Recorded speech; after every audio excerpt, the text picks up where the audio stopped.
ছিল আমাদের এক বিয়ে বাড়ি।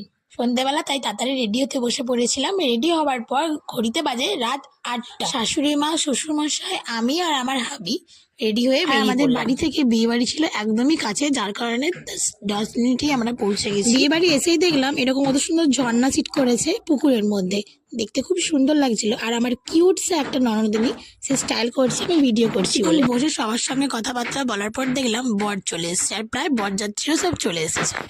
বর এসছে কোত্থেকে জানো, একদম 13 নদীর পার করে, একদম ঝাড়গ্রাম থেকে এসছে, তাই জন্য খুব টায়ার্ড। আর অনেক রাতও হয়ে গেছিল, প্রায় বেজে গেছিল 10:30।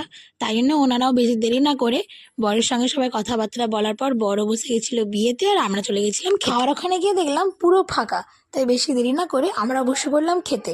খাওয়া দাওয়া শেষ করার পর গিয়ে একটু বিয়ে দেখছি। ঘড়িতে বাজে রাত 1টা, তাই বেশি দেরি না করে চললাম বাইরে। আজ আমার দিনটা তো এইভাবেই কাটলো। তোমাদের কেমন কাটলো অবশ্যই কমেন্ট করে জানিও।